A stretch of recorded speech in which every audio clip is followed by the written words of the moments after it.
রাজধানী সহ দেশের বিভিন্ন স্থানে ভূকম্পন অনুভূত হয়েছে। শুক্রবার সকালে 10টা 40 মিনিটে দেখা দেয় এই ভূমিকম্প। আবহাওয়া অফিস জানায় রিক্টার স্কেলে এর মাত্রা 5.7 এবং উৎপত্তিস্থল নরসিংদী জেলার মাধবদীতে। এদিকে ভূমিকম্পে পুরান ঢাকা ভবন ধসে 3 জনের মৃত্যু হয়েছে, আহত হয়েছে অনেকে। মোদাসির আলীর প্রতিবেদন।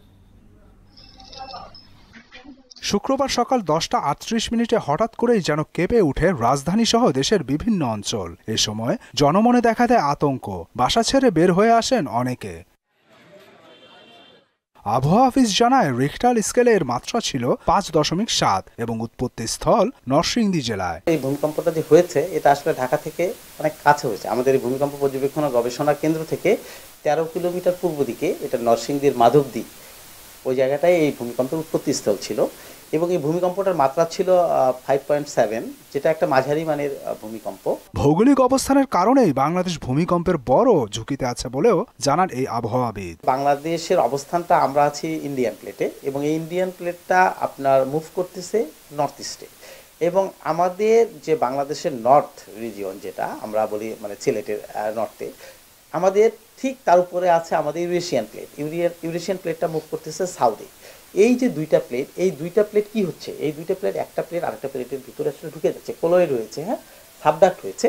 তো এই কারণে দুইটা প্লেট এখানে সাবডাক্ট হওয়ার কারণে এই অঞ্চলটা এমনি ভূমিকম্প প্রবণ। এতে রাজধানীর বিভিন্ন জায়গায় ভবনে ফাটল দেখা দেয়, তবে সবচেয়ে বেশি ঝুঁকি দেখা দেয় পুরান ঢাকায়। আরমানিটোলার কেপি ঘোষ রোডে একটি ভবন ধসে 3 জনের মৃত্যু হয়। এইরকম জায়গায় ভূমিকম্প বিল্ডিং পড়ে গেছে, তখন বাইরে যায়, তখন ওই স্কুলে তখন গেলাম, যার পরে দেখলাম যে অল ভেঙ্গা কিছু লোক মারা গেছে। এখানে 3 জন পথচারীর উপর থেকে পড়েছে এবং একজন ওই সময় ডেড, আর বাকি 2 জনকে দেখেছি ভ্যানে ওঠানো হয়েছে। এখানে ছিল তারা, এখানে পথচারী ছিল, কে ছিল মাংস ক্রেতা। এছাড়াও নারায়ণগঞ্জে 2 জন ও নরসিংদীতে 1 জন মারা যান। ভূকম্পন বেশি অনুভূত হওয়ায় আতঙ্ক দেখা দেয় বলেও জানান ভুক্তভোগীরা।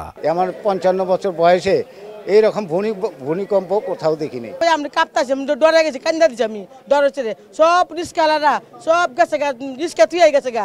এদিকে আরমানিটোলার ঘটনায় হতাহতদের নিয়ে যাওয়া হয় মিটফোর্ড হাসপাতালে। সেখানে সৃষ্টি হয় এক হৃদয় বিদারক দৃশ্যের। ভাই নাকি বাজার করতে বের হয়েছিল ভাতিজাকে হাতে নিয়ে, এর ভিতরে ওই যে কষাটুলি যাচ্ছে মাংস কেনার জন্য, এর ভিতরে ওয়াল দোষে ওনাদের গায়ে পড়ছে, ওনারা মারা গেছে। আমার বোনের শোল্ডার ভেঙে গেছে, হাতের এই আঙ্গুলটা ভেঙে গেছে, আর চোখের নিচে হলো পাথর ঢুকছিল, সেটা বের করে সেলাই করে দিয়েছে। অন্যদিকে রাজধানীতে এক অনুষ্ঠানে ভূমিকম্পের বিষয়ে সবাইকে সতর্ক হওয়ার আহ্বান জানিয়ে এটি মোকাবিলায় দীর্ঘমেয়াদী পরিকল্পনার তাগিদ দেন পরিবেশ উপদেষ্টা সৈয়দা রিজওয়ানা হাসান। বারবার যে আমাদেরকে এই সতর্কবাণীটা দেয়া হচ্ছে, এইটাকে তো আমাদের আসলে বিবেচনায় নিয়ে প্রস্তুতিটা নেওয়া দরকার। মুদাসসির আলী, মোহনা সংবাদ, ঢাকা।